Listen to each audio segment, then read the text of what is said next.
Wir wandern weiter nach Norwegen im Moment, wenn ich richtig informiert bin, zu Harriet Bradley, die normalerweise in Brüssel die gemeinsame EU-Agrarpolitik verfolgt, und sie ist wirklich mein Hero.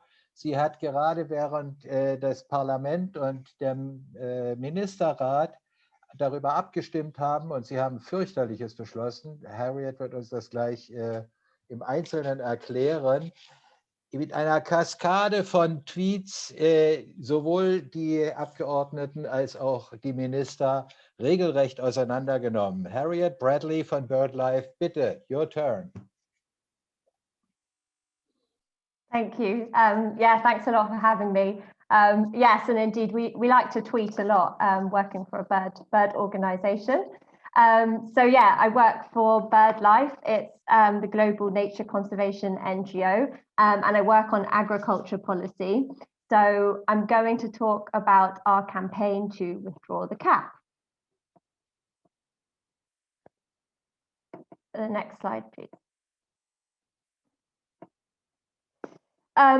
So I'll just start with the biodiversity crisis in Europe. Farmland birds have gone down by 57% in Europe since 1980. This is this red line that you see on this graph. If you can click once more. And so there's a biodiversity crisis, and it's farmland species that are doing the worst. The EU's 2020 State of Nature report shows that also for most habitats and species in the EU, agriculture is the top threat.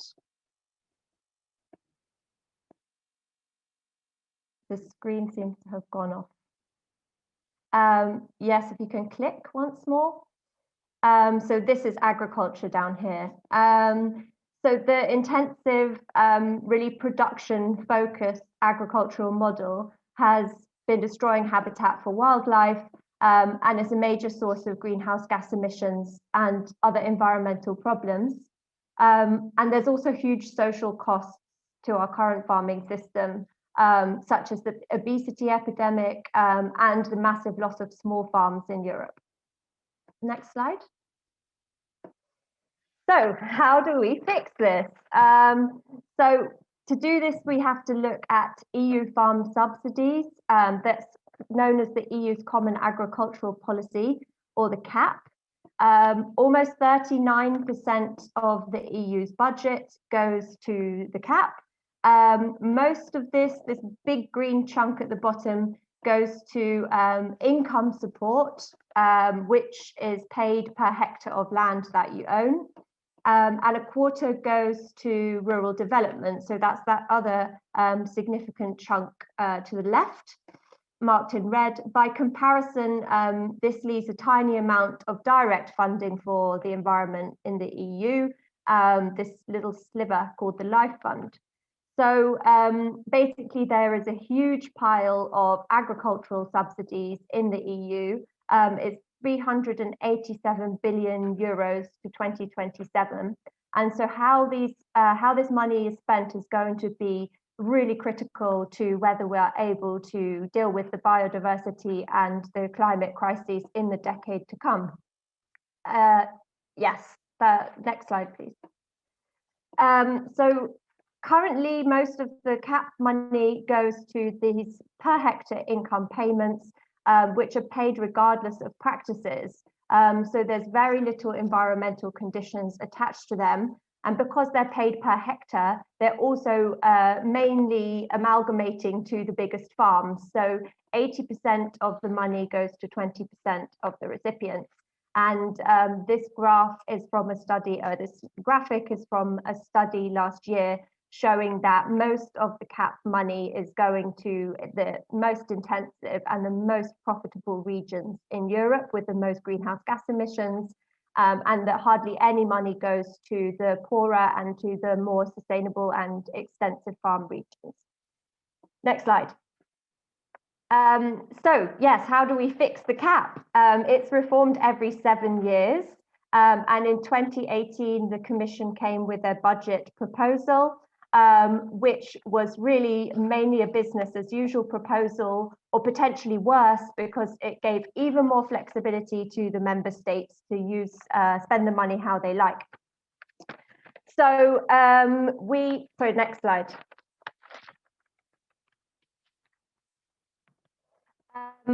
So we were therefore looking to the European Parliament. You can click once more, this one. In order to make serious improvements to the Commission's bad proposal. So we had a big campaign, next slide please, called Speak Up for Nature, asking MEPs to vote for lots of big improvements to the Commission's proposal. Next slide.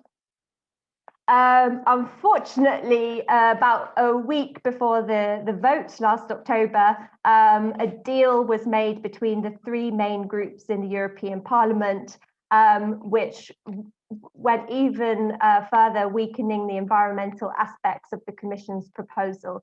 So making an already business as usual proposal even worse.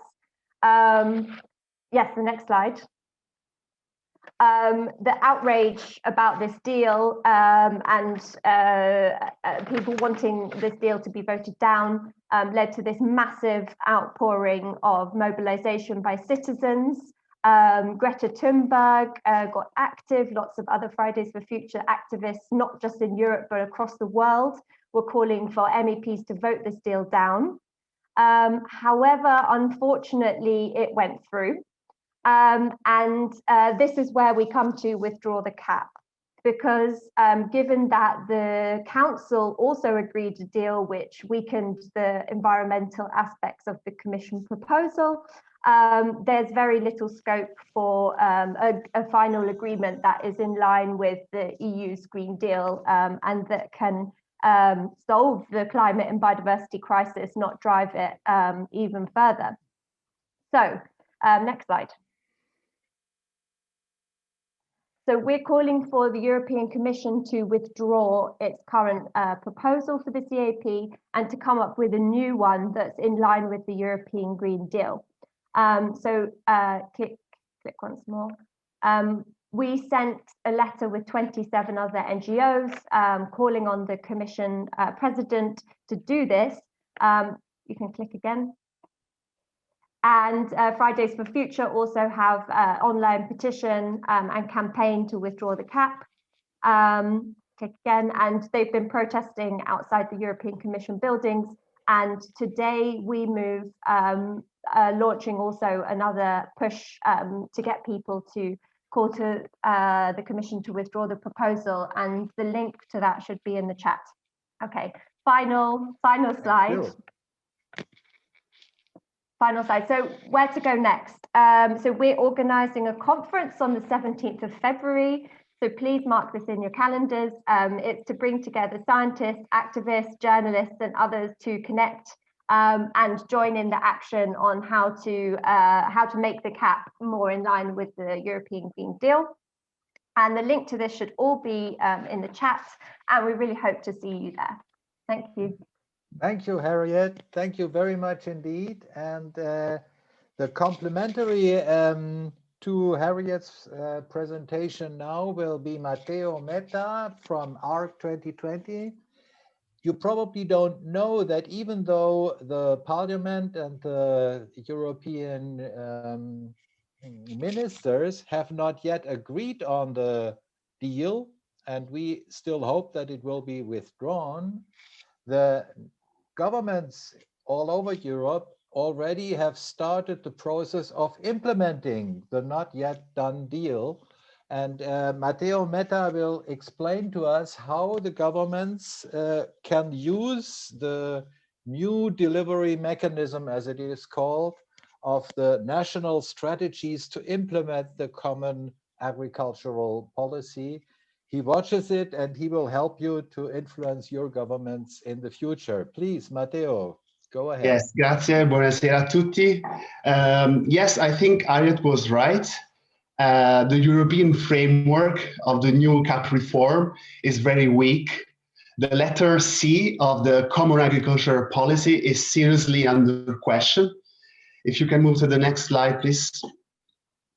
If we cannot get the Commission to withdraw its initial proposal and come forward with a more ambitious one, then the 27 national CAP strategic plans are the last tools we can use to turn this reform from a threat to an opportunity.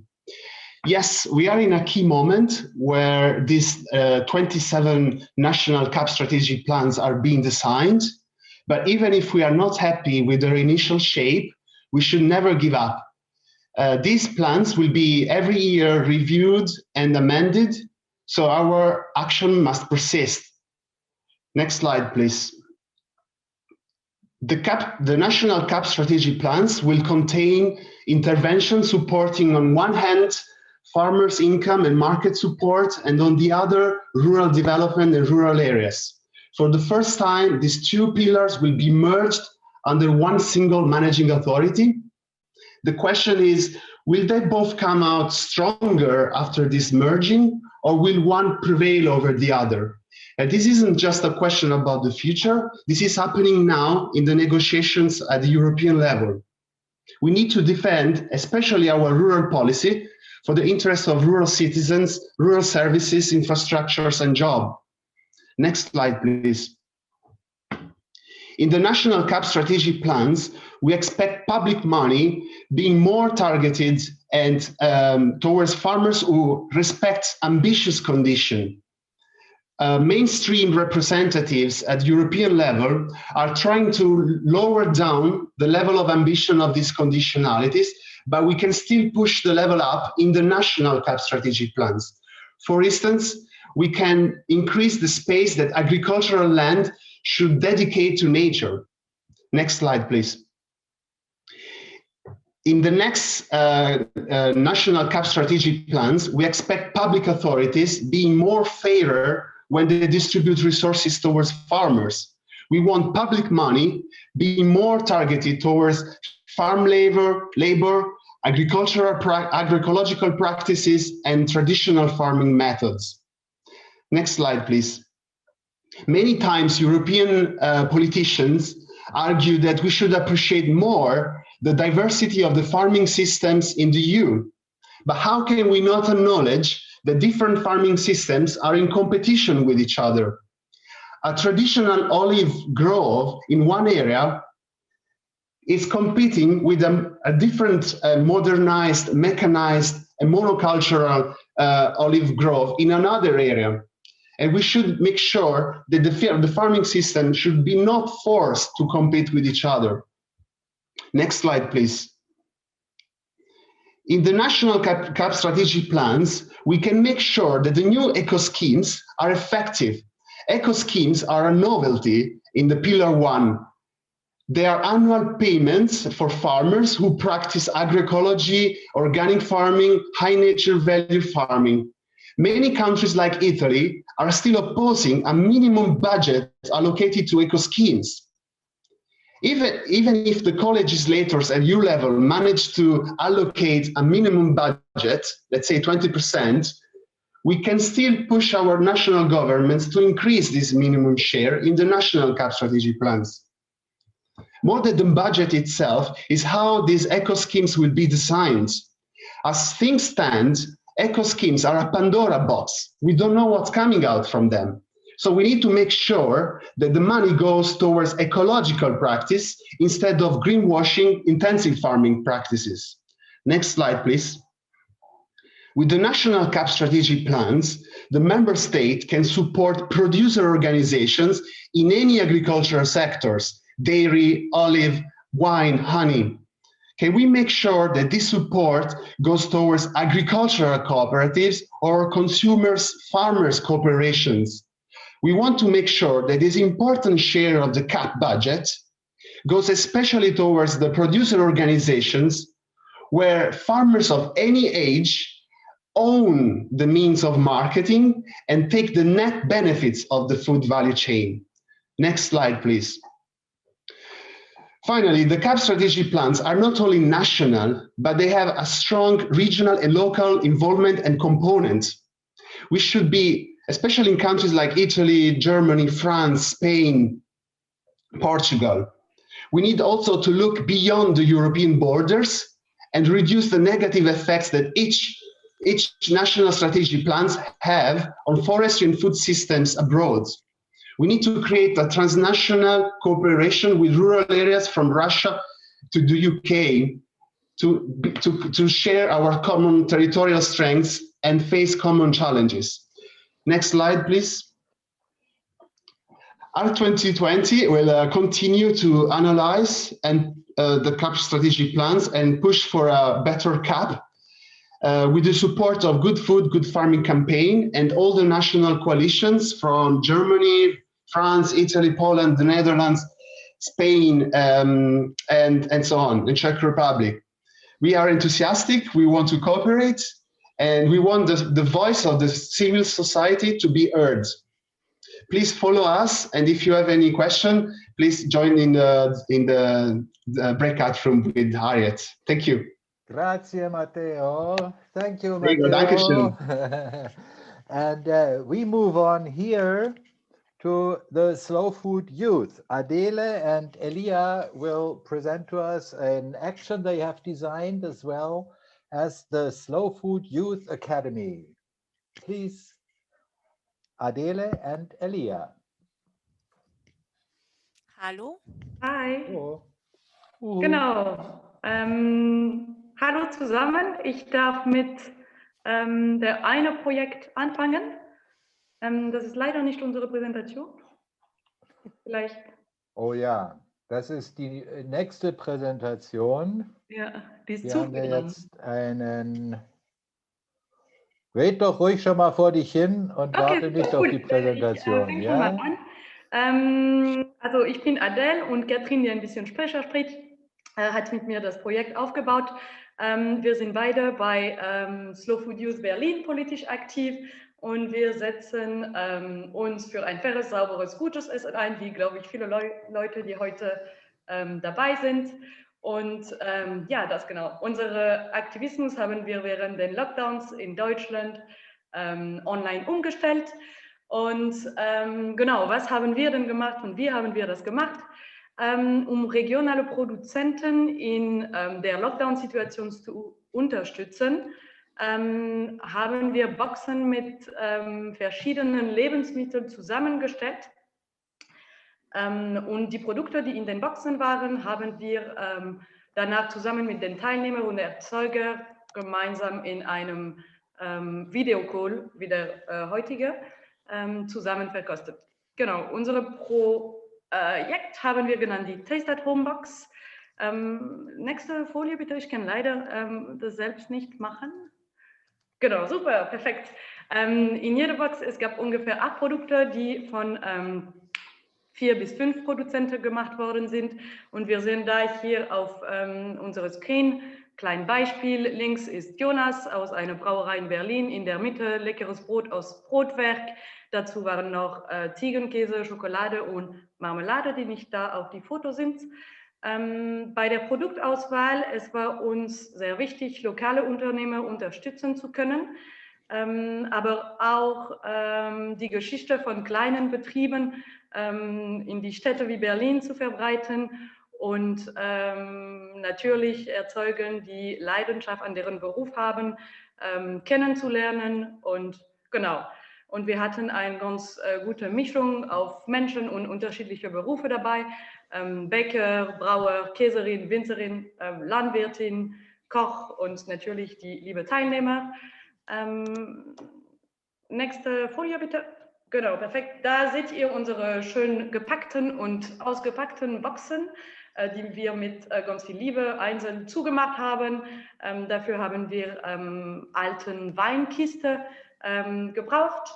Und auf der nächsten Folie, dann seht ihr unsere liebe Schokofahrt, die Boxen in Berlin emissionsfrei transportiert habe und das an alle sozusagen Teilnehmer verteilt haben. Damit alle Produkte frisch bleiben, haben wir die Boxen dann an dasselben Tag als der Event in Berlin geliefert. Genau. Genau, mittags die Auslieferung und abends der gemeinsame Videocall. Wir haben insgesamt pro Event 20 bis 25 Boxen verkauft und haben uns dann am Abend gemeinsam mit den Teilnehmern und den Erzeugern und Erzeugerinnen im Videocall in Zoom eingefunden. Wir hatten dann etwa 2 Stunden Zeit. Es hat gestartet mit einer kleinen Vorstellung der Erzeuger am Anfang. Jeder konnte kurz was zu seinem Betrieb sagen, zu den Produkten, konnte Bilder zeigen von seinem Hof, von den Tieren, einfach so, damit die Teilnehmer noch einen besseren Eindruck bekommen konnten. Und dann sind wir direkt in die Verkostung eingestiegen. Wir sind nacheinander durch die Produkte gegangen, haben dann direkt die Gespräche mit den Produzenten geführt. Und wir haben nicht nur über den Geschmack der Produkte gesprochen, sondern auch wollten mehr über die Herstellung der Produkte erfahren. Also wir sind tief ins Handwerk eingestiegen. Wir haben über die persönliche Geschichte der Erzeuger mehr erfahren, auch über die aktuellen Herausforderungen durch Corona, warum sich Produzenten für ein Biosiegel entscheiden oder vielleicht auch nicht, wie es ist, als Frau Landwirtin zu sein und vielleicht auch, ja, was die Bedingungen in der Gastronomie sind und wie man damit umgehen kann. Also super spannende Themen.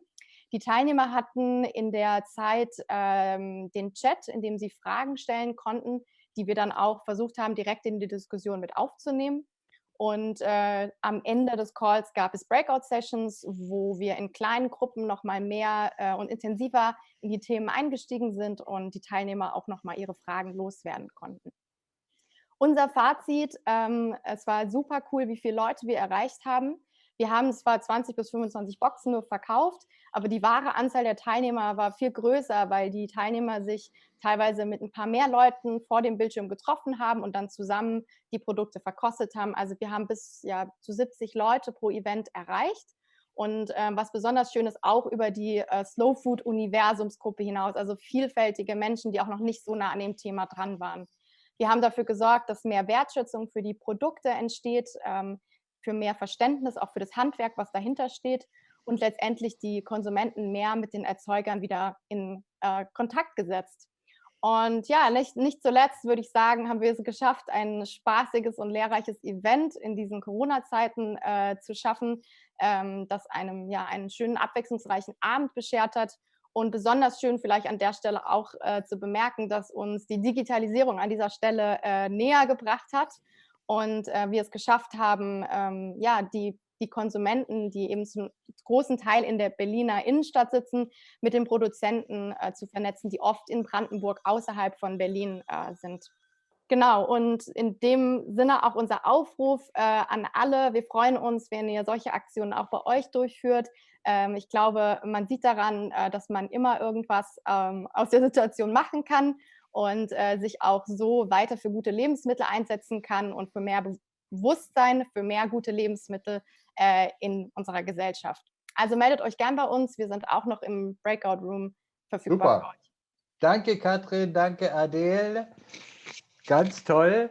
Wir schalten jetzt mal kurz nach Venezuela. Uns spielt ja auch die Corona-Krise insofern ein bisschen in die Karten, als wir diesmal wirklich international geworden sind. Und Carrie und Max sind in dem Proyecto Creando damit beschäftigt, Überlebensmöglichkeiten durch Selbstversorgung in Venezuela zu schaffen. Bitte, Carrie und Max. Hi, I'm Carrie from Max. Hi, I'm Max from France. Do we have it? We hear you.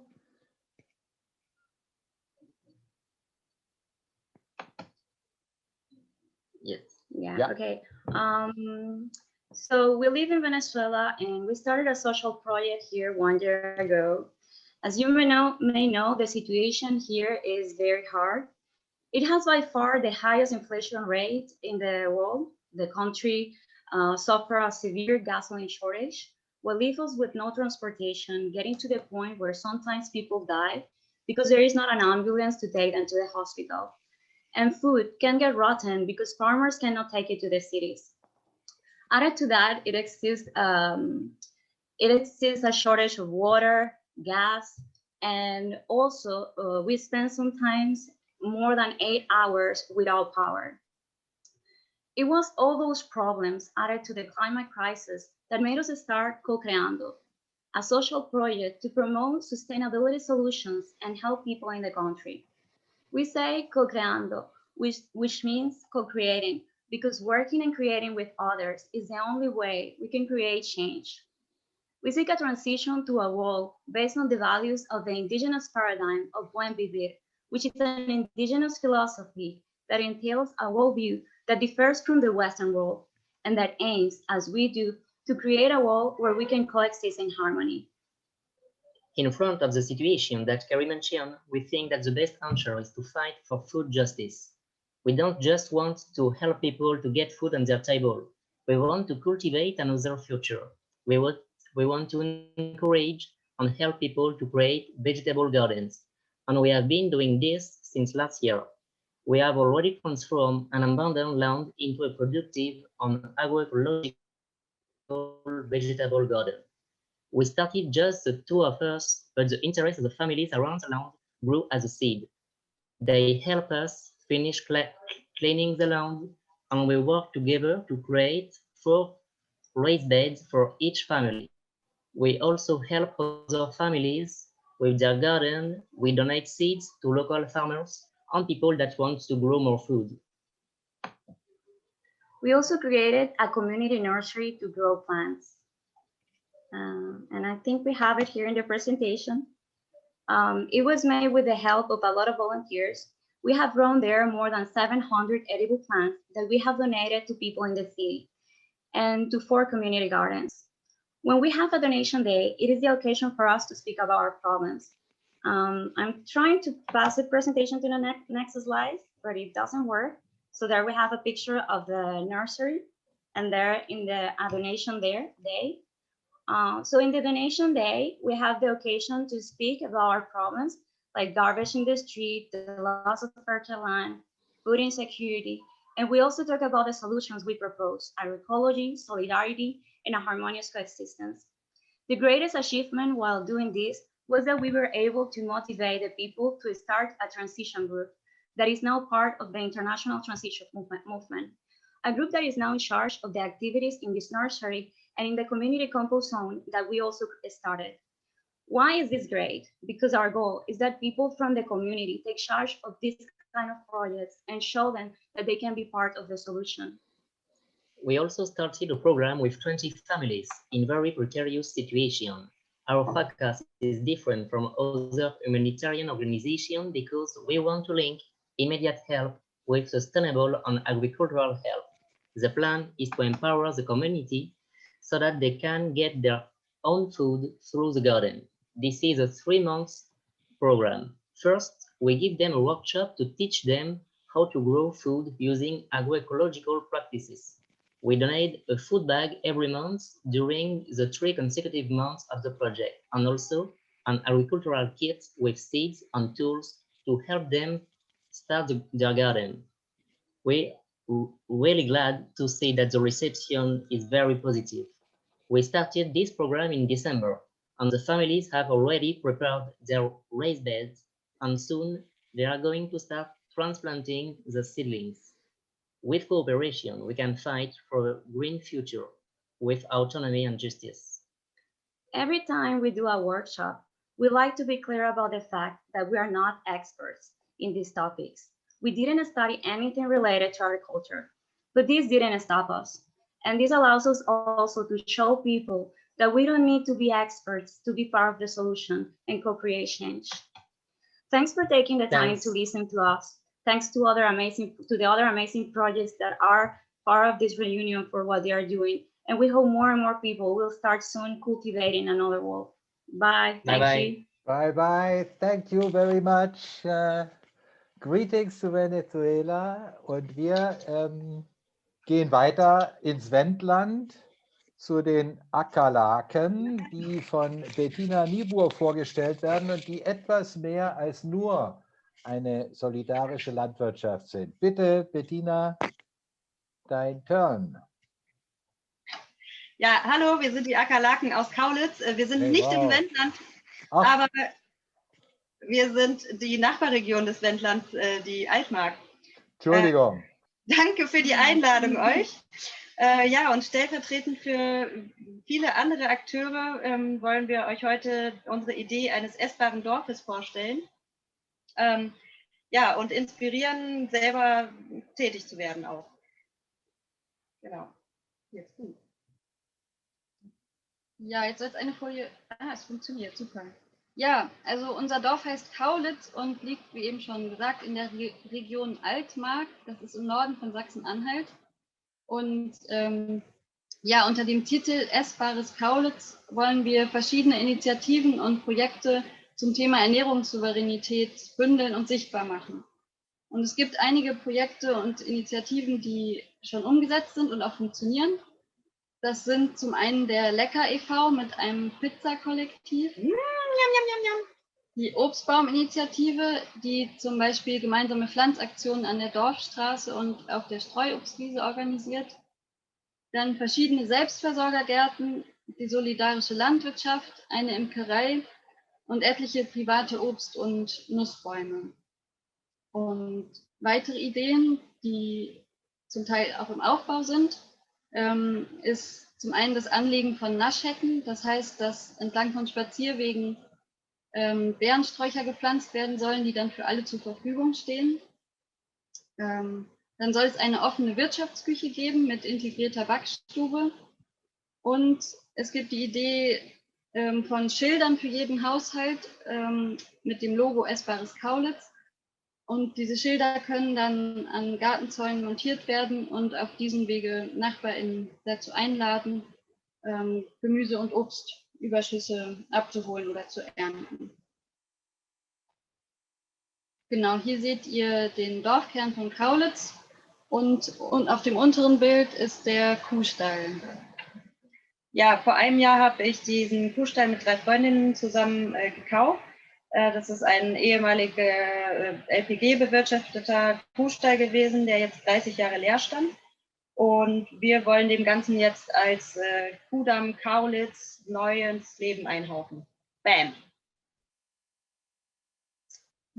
Verschiedene der gerade erwähnten Projekte finden unter dem Dach des Kuhstalls und auf dem dazugehörenden Land ihren Platz.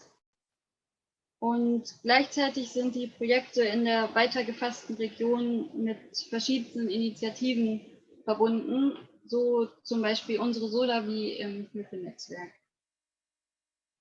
Eines der Projekte ist die Wirtschaftsküche und genau, die wollen wir euch jetzt nochmal genauer vorstellen.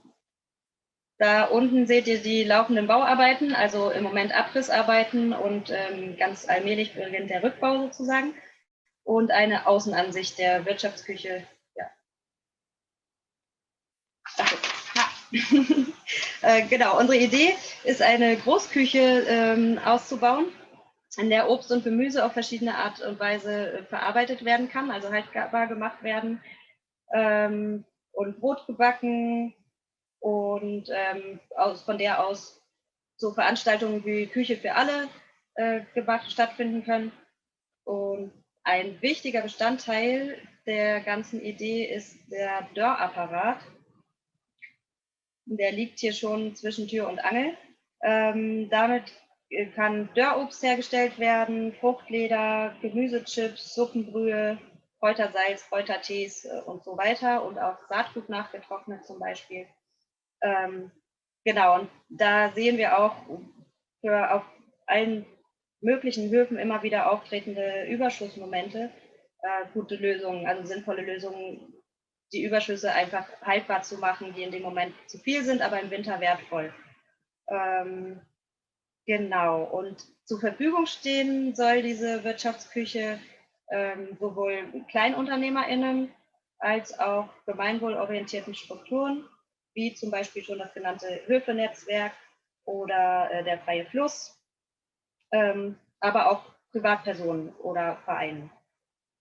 Ja, bei allem, was wir hier so machen und was uns so bewegt, unsere sozialen und antirassistischen, queeren Utopien, wir versuchen undogmatisch und spaßorientiert zu sein. Also Leute, solidarisch bleiben und loslegen. Jetzt kommt noch ein kleines Video.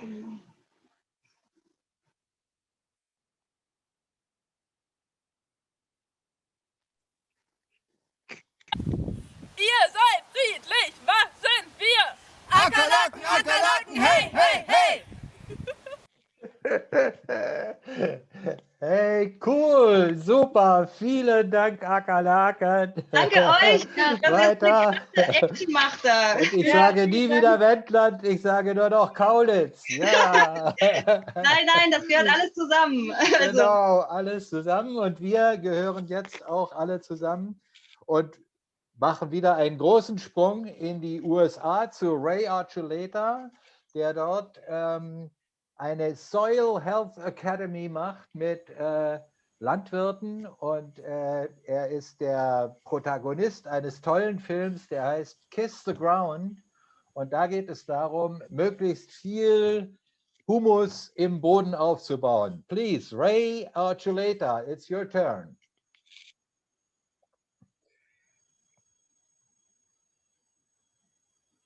Ray? Thank you. Guten Nachmittag. Did I do it very poorly? But good afternoon. Thank you for having me over. And can I share? Put the slides, please. Can I run my own slides? Yes. Benny. Thank you. Well, welcome. I am a farmer in Missouri, Seymour, Missouri. I have 62 hectares. I run sheep and livestock. So here we go. And one of the biggest problems in the United States is, and this is my first slide, the biggest problem we have in the United States, why our land is so degraded and our food is so unhealthy, is right here. Is the mine. The biggest problem, I tell farmers, the biggest issue on your farm is not the soil, but the way you think, the way you understand the system. That is our biggest issue. Next slide. For some reason, not letting me turn the slides. Okay, this is occurring right now in the United States. The United States have spent billions and billions of dollars. I worked for USDA and RCS. Our agency was designed to fix this problem. This happened in 2019. This is still happening globally. Next slide. We're going to go through some slides very quickly. Next slide, please. Am I controlling the slides here? Yeah. Okay, so with a what little I'm trying delay. to show you here. Oh, yeah, I'm sorry. But let's back up a little bit. Okay, so, really back delay. Okay, so here's what I want to say. Our biggest issue that we have in our country is we do not have a relationship with the land. If you see this picture that you see on the left, this is the science that for many years ruled the United States and still is. Where the soil is treated like a matrix of growing minerals. We are now shifting to a system that we roll the cover crops and we plant it with no-till and no tillage, none. We are getting away from pesticides, fertilizers, chemicals. We have farmers no longer use on a large scale. In fact, we have a farmer that farms 7,000 acres and does not use any chemicals or fertilizer at all. We are mimicking nature. This is how we're doing. We're planting corn and soybean and various of these crops into this living cover. We're trying to get away from spraying, and we're doing this by rolling cover crops. And now farmers are building this types of pieces of equipment. This is not just a sprayer, but it drops cover crop seed on standing corn so that when they harvest the corn, the ground is not bare. So this is the beauty about this, that as we drop the cover crop seed, harvest the corn, and now you have a living root feeding microbes right away and protecting and starting the healing process again. So again, we are now rolling these cover crops. Roll it, and a little picture on the right. Biomimicry, clean the land. We are greatly changing the way we do farming in the United States. Very, very exciting. So the concepts of biomimicry, and this is what we teach. Now notice, we're doing this on cotton. We're doing this on corn. We're doing it on soybeans. We're doing it on pumpkins. We're doing it on cucumbers. We're rolling that cover crop and creating this beautiful blanket smothers the weeds. Again, that's another picture of soybean. We are doing this on a national scale. Can you imagine now we're having cover crops that look like the prairie? That's a picture on the prairie on the right. That's a picture on the left of a cover crop mix. Those are the things that are occurring now, thousands and thousands of acres. Our biggest issue still that a majority of our land, as you can see, is bare. You can see the picture on the left, same time, one's in northern Pennsylvania, one's in Illinois, and you can see that the land is still bare, a majority of it. We are trying to work to get farmers to cover the land. This is what we're working quite a bit to do, because it is a struggle to get farmers to understand without a living plant, you cannot have a living soil. Most farmers do not understand that, and they do not understand that without a living plant, you cannot capture energy and feed the microbes. A lot of times, a lot of the groups are getting very frustrated because they're blaming the way animals are raised in the United States, and it's correct. But we're teaching is, it's not the animals, it's where they're raised.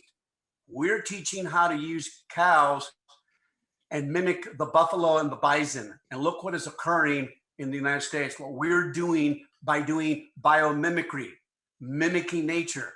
We are moving animals in these large herds. And keep in mind, back then there was more buffalo than there are current animals now. It's not the animals.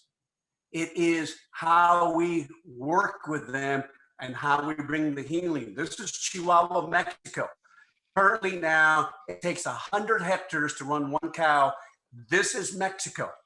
Very degraded deserts with less than 25 to 50 millimeters of water. And we are doing, by moving the animals like buffalo and moving the grazing animals, we are doing this. We are changing the land, and you can see the deserts coming back to prairies. Most deserts were prairies. And so we are changing the land and healing the land by changing the heart and mind, the way it looks at things. This is Alejandro's father. That was not planted. The only thing that happened was grazing animals, breaking the crust, urine manure, mimicking buffalo, and that grass came on its own. So we're changing the desert, healing the desert, and this is occurring in our country, not only from Mexico, from Canada. And so we're very excited about this whole movement of biomimicry. Now, look at this right here. And so, does it matter how we raise our animals? Yes, it does. See, without healthy soils, healthy plants, healthy animals, healthy humans, healthy communities, all starts with the soil. You can see this salmon that's raised on the left in a farm pond versus the way it's done in the natural ecosystem. It matters how we do business. It really matters. Our biggest stumbling block in the United States is the way we think. It's our way, our hearts and mind. That is the biggest struggle. People say, well, global warming. Well, I have something that's called global ignorance, global disconnectedness. That's what is our biggest problem. I'll leave you with this last statement. My wife said, husband, your biggest problem is you. And she's right. My biggest problem is the way I think. What I learned in college, what I learned in the university was wrong. They gave us the wrong goal. The goal was always to emulate nature. I'm sorry that the delays in the slides, but thank you for having me. And Thank you we for coming. plan to be in Germany. Yeah. Yeah. And we Ray, plan to will be you in be Germany. in a breakout I plan to be in session now Germany with too. us?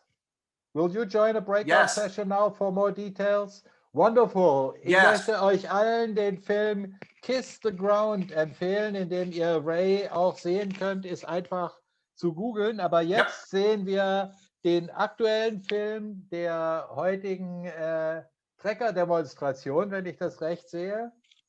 Und zwischendurch können wir ja schon mal auch hören, dass Herr Laschet nun der neue CDU-Präsident geworden ist.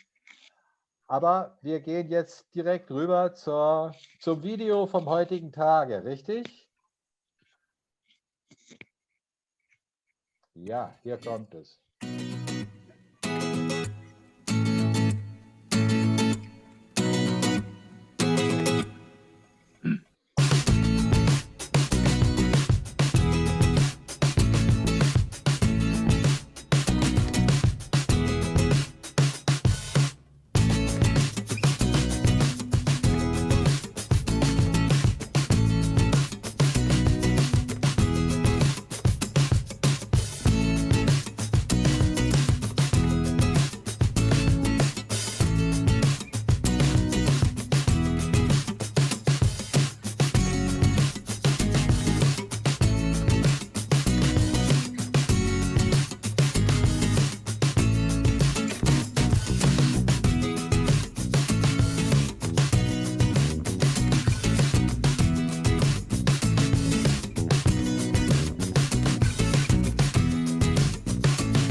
Das war die Aktion heute Nachmittag. Hallo Jan, wo erwischen wir dich? Wo bist du? Hallöchen. Ja, ich komme zu euch von der Straße auf dem Rückweg von der eben gesehenen Aktion. Super, ja, das ist der dunkle Teil der wunderbaren Trecker-Aktion, die wir jedes Jahr haben. Irgendwann muss man dann alleine nach Hause fahren und es ist fucking cold heute, wa?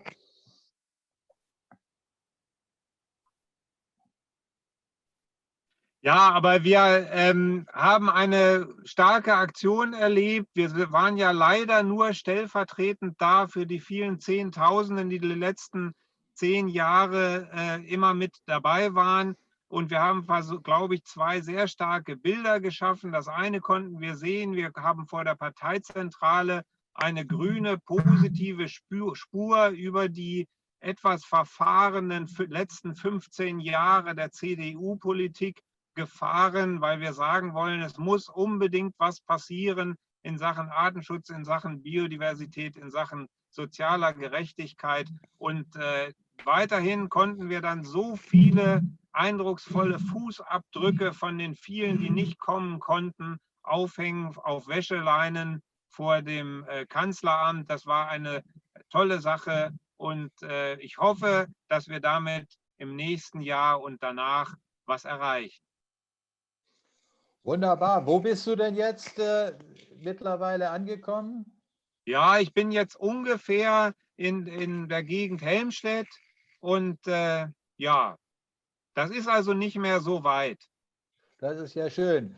Ist denn Herr Laschet rausgekommen? Hat er denn Besserung versprochen bei der CDU-Politik für die Landwirtschaft?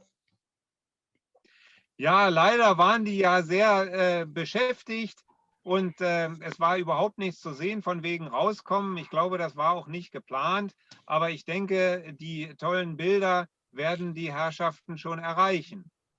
Ja, das denke ich auch und ich hoffe, du kommst noch gut nach Hause und ich danke dir sehr, dass du Pause gemacht hast, um uns das hier alles mitzuteilen.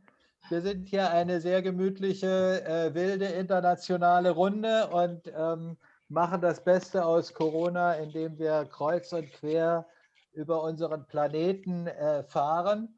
Und wir wünschen dir alles Gute noch auf der Heimreise. Und es geht jetzt hier bei uns direkt weiter zu Guillermo Silva, der eine neue Methode der Kompostherstellung in Kolumbien entwickelt hat. Guillermo Silva, it's your turn, please. Thank you very much. Good evening, people fed up with industrial farming. My name is Guillermo Silva from Colombia, South America. I am fed up with the pollution of organic recycling. I am a clean recycling innovator, and we are building healthy cities with waste all over Latin America. Next, please. Next. It seems nonsense to see youngsters enjoying organic waste recycling, but Silva digester bale is a clean technology that depollutes waste as soon as it is compressed. This is a great difference with composting. My experience with organic waste is contradictory with most techniques, so everything I say may seem unreal. You may doubt my history, but let me show you a clean way to decompose organic waste so that you can try it and learn from your experience. Next slide. Organic waste with air and water rots and produces flies, spoiled water, and bad odor of toxic gases such as ammonia and hydrogen sulfide, even with wood chips that are very clean. This pollution creates unhealthy environments for garbage workers and neighbors of organic recycled plants. Why does society torture waste workers? They have the right to decent work. A healthy waste, next slide, please. A healthy decomposing exists all long ago. It is the forest and smells well. What does it do? It doesn't rot its waste. The forest is a clean garbage site that we can enjoy. It covers up the waste with leaves and let the recycling bacteria, fungi, and bugs do their job. Forest is the master of organic recycling. Let's learn from it. Next slide. A healthy waste decomposing,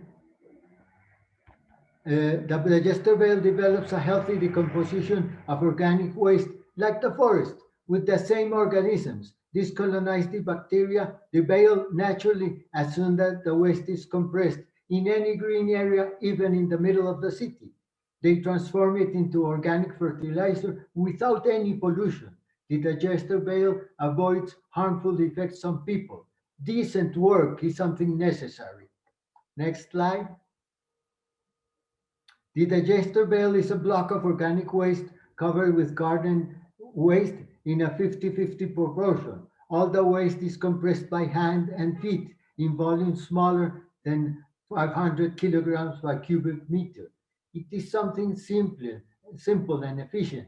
It eliminates rot and all the pollution from raw and cooked food, fruits, vegetables, and meat waste. Also manure of all animals. It requires little work. Healthy decomposition was discovered by ancient people. It avoids food rotting. They made beer and healthy food, storing it with low oxygen and activating alcoholic fermentation, a clean biotechnology. With organic waste is the same. We can ferment it in a clean way. The oxygen in the digester bale never exceeds 15%.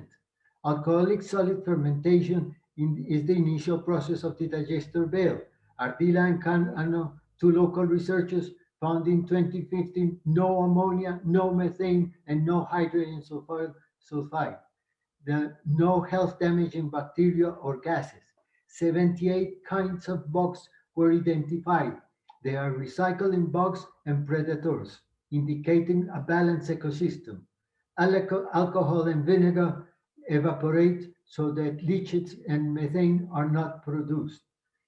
The cubic meter of waste is a temperate control. It never exceeds 60 centigrades, and it prevents the loss of nitrogen. This baby is not being cooked in waste. He is enjoying the bale as a toy. Playing the waste in this way is no biological, no physical risk. Next slide. To avoid the process, we must make a nest of garden waste or green or dry and put kitchen waste in the middle to avoid flies. Next, waste pressing is my innovation, which I am developing since 1977. Compressing Silva digester bale is more a game than a job. People and neighbors gather in a friendly event to depollute their waste, to learn ecology, to cultivate urban gardens, and to build healthier cities.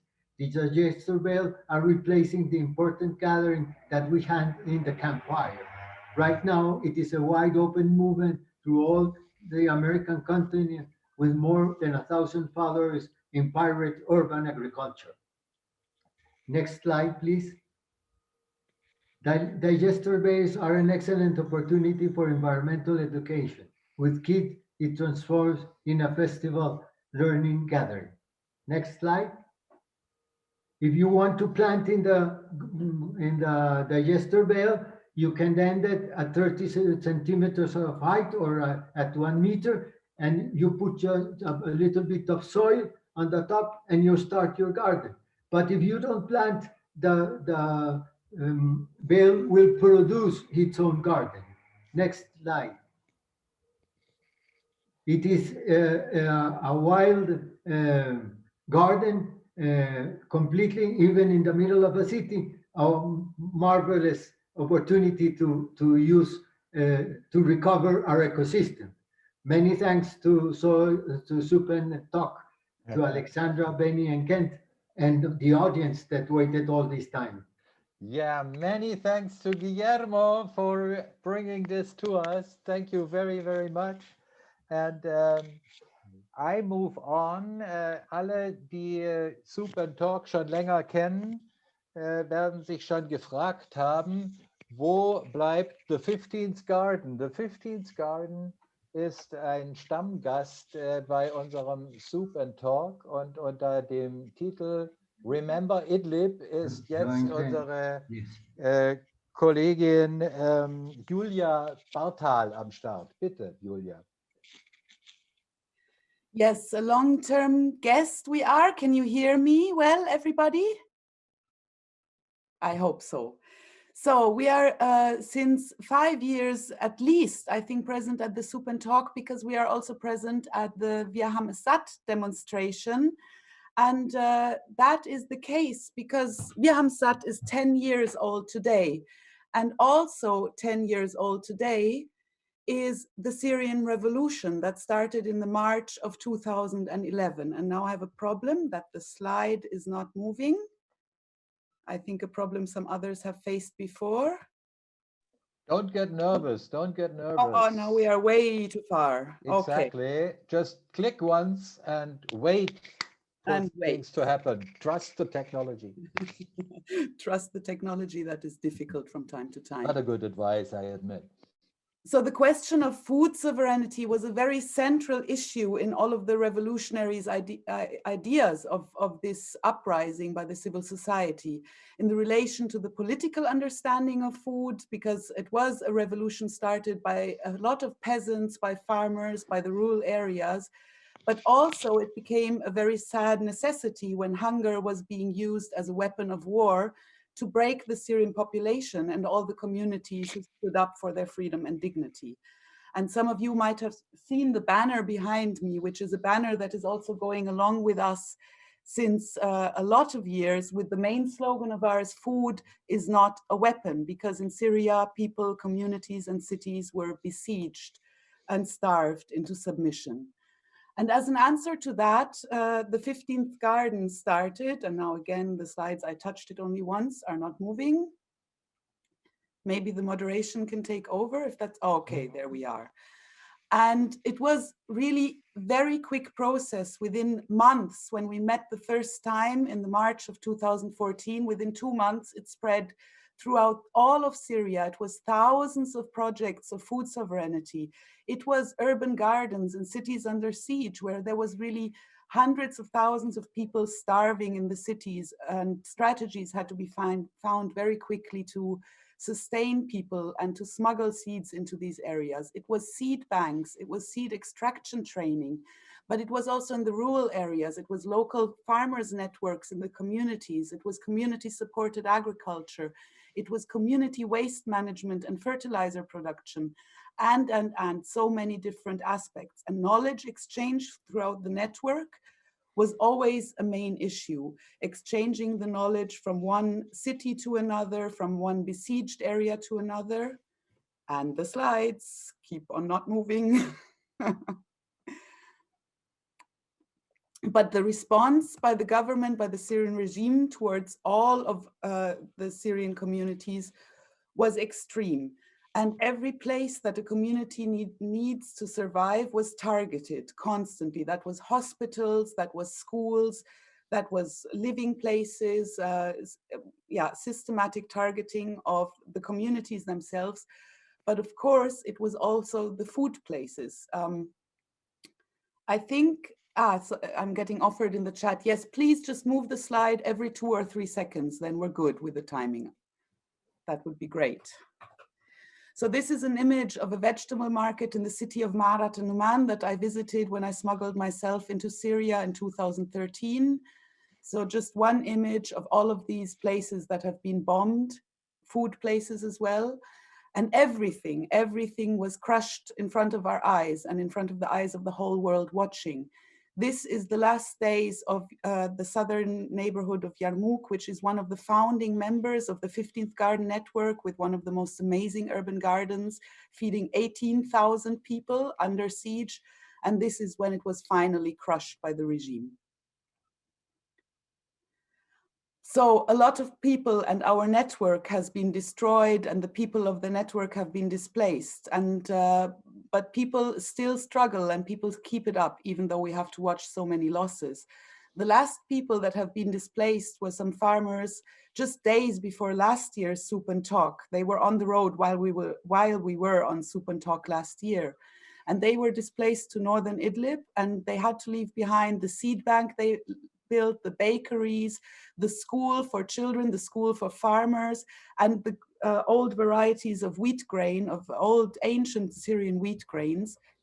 And they just managed to pack some of the seeds of the seed bank, or a lot, onto their truck and leave everything that belonged to them as farmers behind, like everybody else. But because they had always been training other farmers and supporting other farmers with knowledge, when they arrived in their now being refugees, internally displaced, they were given plots of land, and whatever difficult the situation was, now we are looking back just the last few months, 2020, I tell you, they were displaced in January 2020, and in 2 weeks later, they started their work on scrambles. They started rebuilding gardens out of scratch in the middle of nowhere, living under tents and plastic sheets themselves with only the seeds that they had rescued from their seed bank. And as you can see, they facilitated this in whatever corners they could find. And they immediately, with those seeds, were able to produce large amounts of food, and of course, with their experience for themselves and for the thousands of internally displaced people around them. And they also professionalized the work of the reproduction that they had always done. So they also produced tens of thousands of seedlings that they again distributed to others so that they could start their own gardens next to the tents that they were living in. And in the shortest time, because they have been so professional all along, we farmers, we know our work. They put it on all of these high professional levels of seed reproduction, seedlings, but they are always also professionals as civil society to include everybody of the communities around them. So the work is always done and shared, and the knowledge is always shared as well. And hundreds of varieties of seeds were produced, something that people sometimes here are struggling to do. These amazing farmers from the 15th Garden Network, they do it while being internally displaced themselves, and they do it while also COVID is hitting the area. You have to imagine millions of internally displaced people, no medical system functioning anymore, and so on. We're almost at the end. I see the chat telling me to finish. And all of this amazing professional work still ongoing in the most difficult circumstances. So the next image that you will see after this slide is the seed bank now in a very improvised hut. And this is an image from now, just last week, from January 2021, of the seed reproduction going on. They also rebuilt the bakeries, and immediately you can see on the left image how the improvised baking bread functions, and on the right image you see how the traditional baking ovens were just rebuilt where they arrived. And you also see in these images that a lot of the work is women-led, something that a lot of people are not aware of in the Syrian revolution, how big and amazing the role is that women are always leading in their communities. If we're slow, it's just the slides that are too slow. And this bread, again, is being distributed in the communities. But the farmers also did not give up the task of schooling. So they also, again, rebuilt a school in their displaced situation. And this school, again, is a school for young. It's a school for children, but it's also a school for the older. So it's also very professional agricultural education for the farmers from the region. And this production and sharing of knowledge is something that we as the 15th Garden Network, even if we are crushed into the ground by all the bombs, by all the displacement, even if none of the projects on the ground is where it belongs or is not even existing anymore, this is something that the network always continues.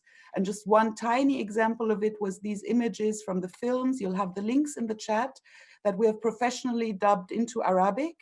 And it's hours and hours of film, of educational film on how to reproduce seeds that are now being shared in Iraq, in Sudan, in Lebanon, in all that we as 15th Garden Network give as a gift to any Arabic-speaking country and community, and especially those who are protesting, because the revolutions in the area are going on, and I believe someday the people there will live in freedom and dignity and get rid of post-colonialist structures and get rid of their dictatorships. Thank you. Thank you very much, Julia. And you will be in a breakout session as well, right? So you can follow Julia on. Und wenn Sie ein Stück Land besitzen, vielleicht haben Sie etwas geerbt, vielleicht sind Sie im Kirchengemeinderat tätig, der Land verwaltet, vielleicht sind Sie im Gemeinderat und Ihre Gemeinde hat etwas Land, dann wird es Sie interessieren, was Caroline Brandt von der Initiative Fairpachten uns zu später Stunde an vorletzter Stelle noch mitzuteilen hat. Man kann auch als Landeigentümer die Food and Farming Revolution vorantreiben. Bitte, Caroline Brandt. Ja, hallo. Vielen Dank für die Einführung. Genau, ich bin Caroline Brandt. Ich möchte hier heute unser Beratungsprojekt Fairpachten vorstellen. Das ist ein Projekt der NABU-Stiftung Nationales Naturerbe. Und genau, was Fairpachten ist, dazu komme ich gleich.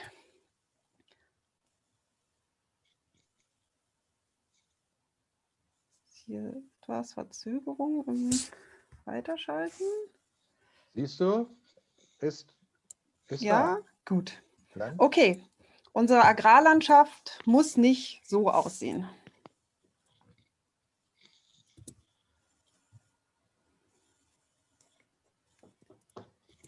Sie kann auch so aussehen.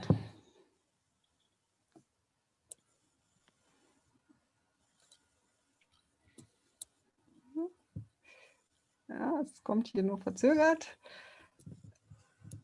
Aber ich hoffe, es sehen alle ein paar schöne Bilder, wie unsere Agrarlandschaft auch aussehen kann. jetzt nochmal zurück.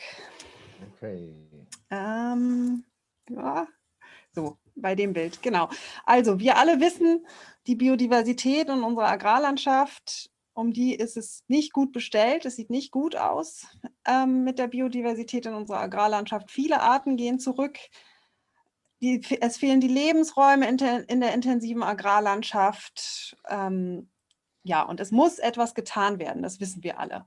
Und es kann etwas getan werden. Und wir von Verpachten wollen dabei helfen. Jeder Landeigentümer und Landeigentümer, der landwirtschaftliche Flächen besitzt, kann etwas für die Biodiversität auf unseren Feldern und Wiesen tun. 60% unserer Flächen in Deutschland sind Pachtflächen. Hier ist also ein großes Potenzial, etwas für die Biodiversität zu tun. Und zwar indem Flächeneigentümer landwirtschaftlicher Flächen in Absprache mit ihren Landwirtinnen und Landwirten Naturschutzmaßnahmen im Pachtvertrag vereinbaren. Das klappt bei mir auch nicht richtig, das Weiterschalten, es tut mir leid. Vielleicht sage ich einfach immer nächste Folie, ja. Also gerne nächste Folie bitte.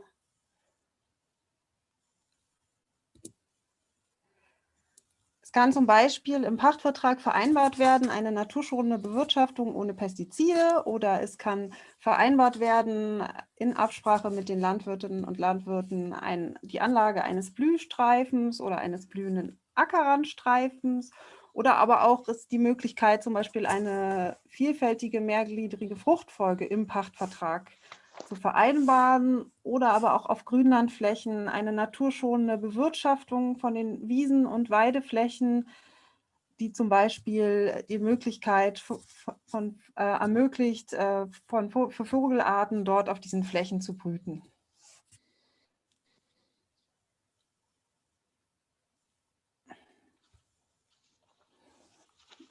Gut.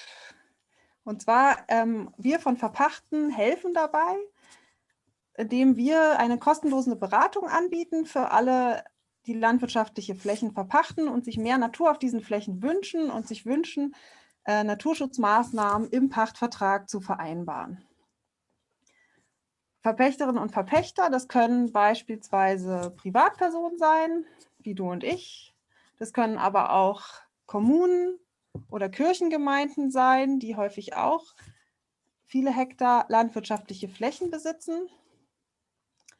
Und für all diese, es geht leider wieder nicht weiter, für alle, ich rede einfach dann weiter, also für all diese, also Privatpersonen, wie gesagt, aber auch Kommunen, Städte oder Kirchengemeinden können landwirtschaftliche Flächen besitzen und sich dort auf ihren Flächen für die Biodiversität einsetzen.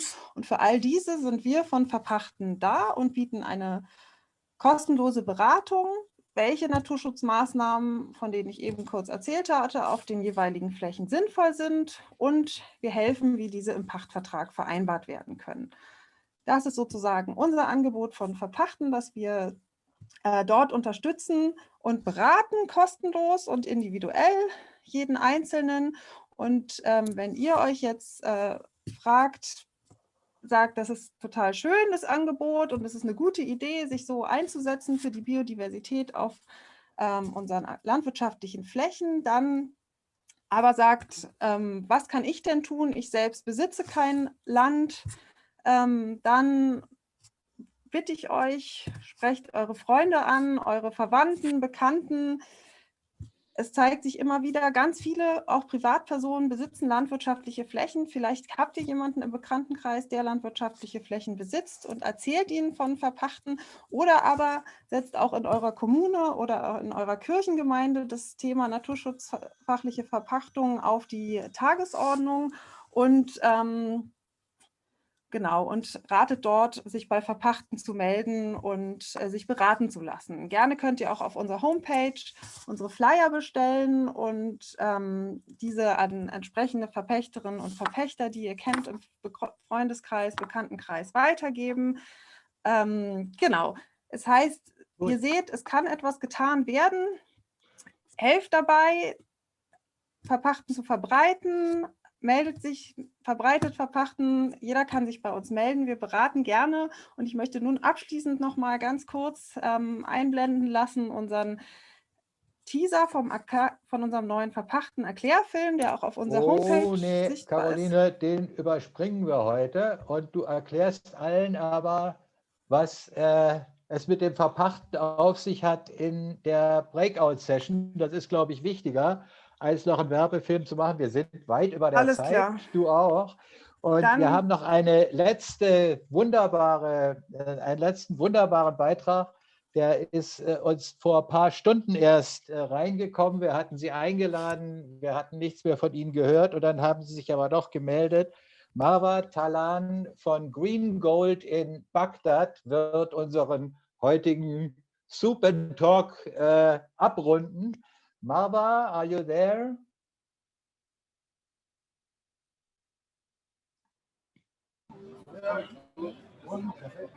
Hi, hello, we can see you.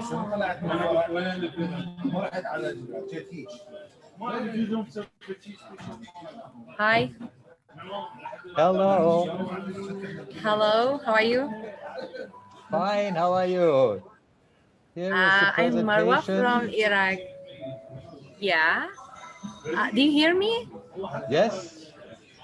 Yes, we hear you. Do you hear us? You probably don't hear us, huh?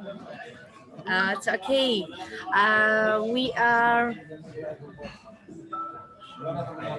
اوكي اوكي نحن مجموعه من الناشطين المتطوعين بمجال البيئه. So I'm Naya and I will be translating on behalf of the Green Golds, and so they are a organization that is a group of volunteers that are active in environmental fields. انطلقنا بمبادرة مجتمعية تدعى الذهب الأخضر. We started off as an organization called Green Golds, which is based in Iraq. Yeah. أوكي تهدف إلى تحسين البيئة والواقع الزراعي والغذائي من خلال إعادة تدوير النفايات العضوية المتراكمة المسببة أضرار كبيرة. It aims to save the environment and improve the current agricultural and food systems by recycling organic waste that have accumulated in the surroundings and have caused various problems to the environment. And they recycle it to form organic fertilizers. Okay. ومن هذه الأضرار الكبيرة اللي هي تلوث التربة والمياه الجوفية وانبعاث الغازات الدفيئة مثل غاز الميثان وثاني أكسيد الكربون. So some of the problems that the organic waste have caused is disruption in the soil and water systems and an increase in the amount of CO2 and methane in the atmosphere. وتحويل هذه المخلفات إلى أسمدة عضوية. And the way they've solved that is by recycling the organic waste into organic fertilizers. إن العراق يعاني من مشكلة تراكم المخلفات بكميات كبيرة. The Iraq have suffered from the accumulation of waste for a long time. حيث فقط في بغداد تصل معدل المخلفات ما يقارب 7,800 طن باليوم. In Baghdad, 7,800 tons of waste accumulate in Baghdad's landfills per day. 55% من هذه المخلفات هي مخلفات عضوية قابلة لإعادة التدوير. However, 55% of that waste is organic waste and is recyclable. حسب أحدث إحصائيات الجهاز المركزي للإحصاء في العراق.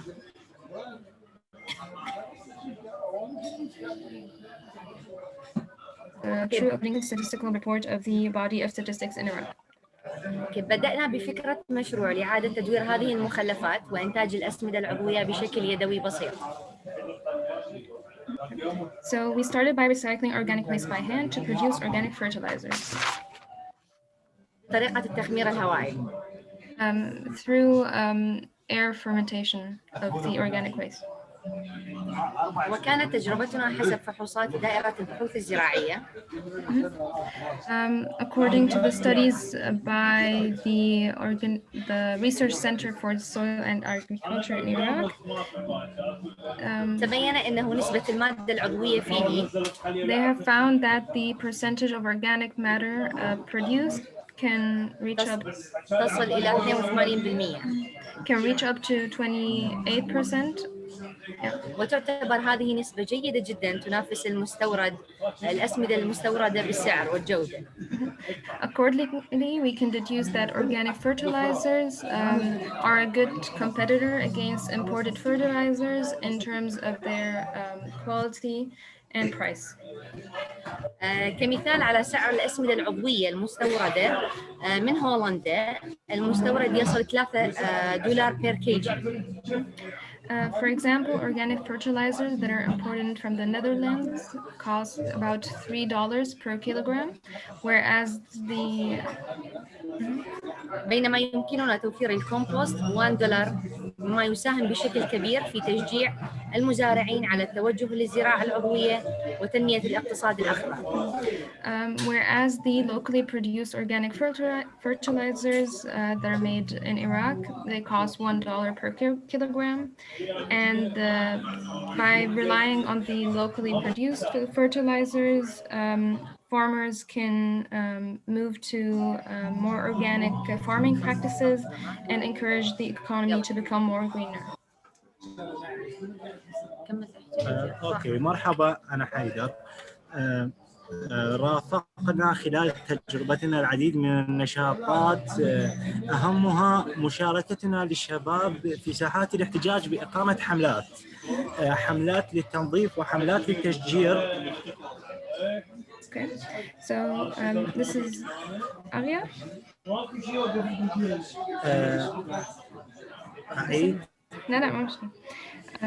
Okay, so through our journey, many young activists have joined us in protests and organized cleaning and tree planting events and campaigns, such as plan at least a tree event, which have increased the green areas and contributed in the fight against global warming. من أهم هذه الحملات هي حملة ازرع ولو شجرة، التي تهدف لزيادة المساحات الخضراء وتقليل درجات الحرارة، بالتالي تحسين الواقع البيئي بشكل عام. And by doing such events, we hope to contribute to other environmental purposes. Yeah. انطلاقا من إيماننا بأن الثورة هي إصلاح وتحسين على جميع الأصعدة ومنها الصعيد البيئي. Since we believe in the revolution on all levels, including environmental levels, we started this project. وقمنا بحملات لتوعية المزارعين بأهمية التوجه للزراعة العضوية وإنتاج محاصيل زراعية أكثر جودة وأمانا. We have also organized awareness-raising campaigns to show the importance of organic farming, which produces food that is healthier and has better quality. وبدأنا بإنتاج كرات جيجي جرين جولد، وهي عبارة عن كرات خليط من التربة والسماد العضوي محشية ببذور الأزهار. So one of the things that we also did is produce and sell Gigi balls, which are composed of soil and organic matter along with seeds in order to generate revenue and keep the project going. Thank you. التي تقدم. Okay. Yeah. I hope that was comprehensible for everyone. Yes, it was. Thank you very, very much indeed. It was a great pleasure to have you as the finalists here. Thank you and good luck to Baghdad. Thank you, thank you. Thank you. Und vielen Dank auch an Naya. Naya ist macht bei uns FEJ und kommt selbst aus Syrien und deshalb kannte sie so gut übersetzen. Aber Naya war nicht die einzige Übersetzerin heute und ich möchte Ihnen jetzt doch noch ein paar Menschen hinter der Leinwand zeigen, nach diesen vielen Stunden Soup and Talk. Und ich hoffe, das gelingt uns auch. Ich verlasse mich da ganz auf Georg Leier. Hier sind unsere Übersetzerinnen. Vielen, vielen Dank. Bravo für einen unglaublichen Job, den ihr gemacht habt. Wie ist es euch denn ergangen damit? Wir verstehen euch nicht.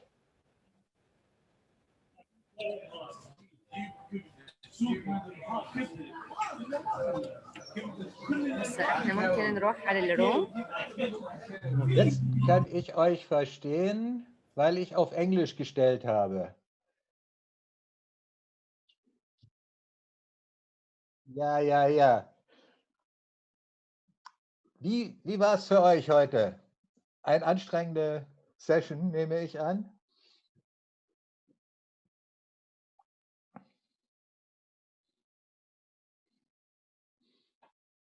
Vielen Dank jedenfalls. Das war eine große Hilfe. Wir konnten nur mit eurer Hilfe einmal um die Welt reisen und es gibt noch ein paar mehr Menschen, und außerdem vielen Dank für die Überstunden, die ihr gemacht habt. Das sind, also eine Übersetzungsstunde ist etwas anderes als eine Stunde im Büro sitzen und am Bildschirm E-Mails beantworten und ihr habt eine richtige Stunde überzogen und das geht wirklich auf die Substanz. Danke, vielen Dank, dass ihr das mitgemacht habt. Danke, super, wunderbar. Danke vielmals. Ich weiß nicht, ob wir die anderen Leute sehen können, aber die eigentlich treibenden Kräfte hinter dieser ganzen Soup and Talk-Geschichte waren Alexandra und Kerry aus unserem Büro. Kann man euch sehen irgendwo? Das weiß ich jetzt nicht. Wenn nicht, dann ja, hier ist Kerry, bravo. Wie ist es dir ergangen? Hallo Alex, toll, dass ihr es durchgestanden habt. Seid ihr glücklich, seid ihr zufrieden?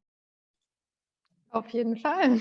Ja. Ja, wir waren hier im Büro, haben uns sozusagen das erste Mal gesehen, nach 2 Monaten Zusammenarbeiten. Ja. Vielen Dank an alle SpeakerInnen. Es war eine super inspirierende, tolle Veranstaltung und auch, dass 150 Leute bis zum Schluss nach 4 Stunden noch durchgehalten haben. Ja. Hoffentlich mit Suppenpausen und hoffentlich nächstes Jahr wieder analog. Ja, also es war jedenfalls eine großartige Leistung, was ihr hier hingelegt habt.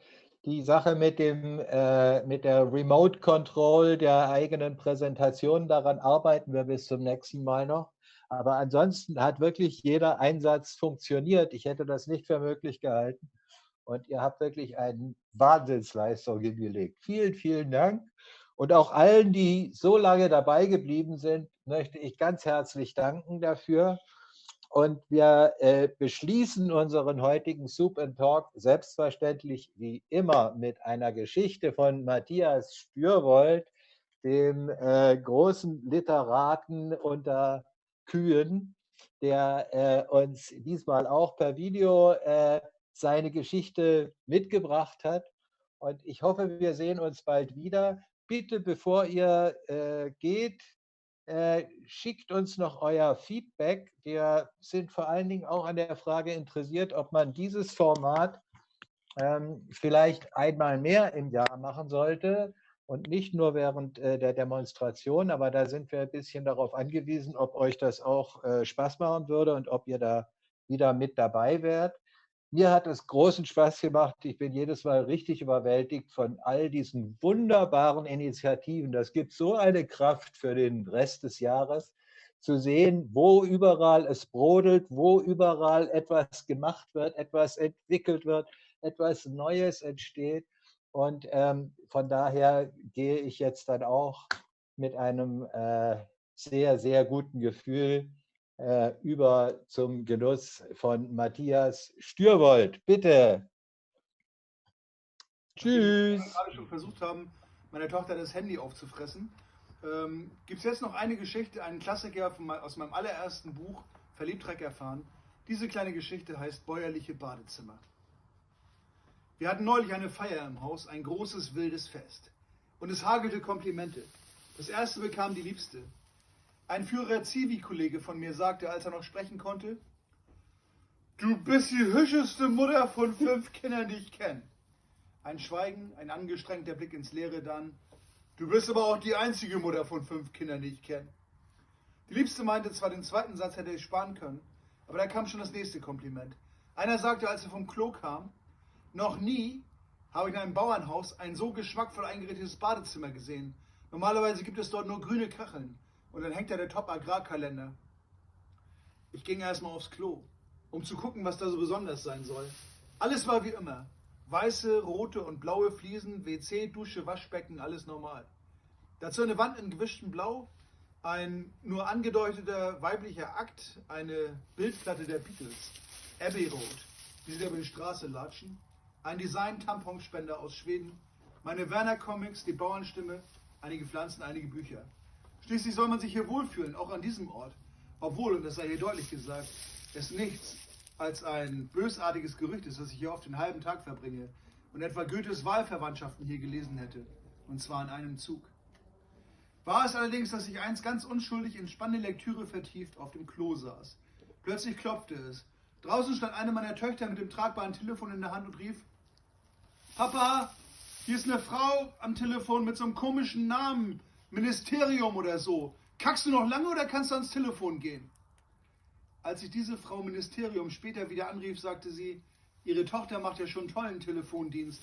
Ja, stammelte ich und war erleichtert, dass sie mich nicht sehen konnte, denn ich wurde rot, wie seit der Pubertät nicht mehr. Doch zurück zu den Badezimmern. Als die oben beschriebene Fete vorbei war, was einige Zeit gedauert hatte, begann ich systematische soziologische Studien anzufertigen zum Thema das Badezimmer als Träger bäuerlicher Kultur. Ich gründete die Arbeitsgemeinschaft Bäuerliche Badezimmer ABB. Ich war ständig unterwegs und ging bei den Bauern aufs Klo. Dort schoss ich dann heimlich Polaroid-Fotos. Inzwischen bereite ich eine große Ausstellung zum Thema vor.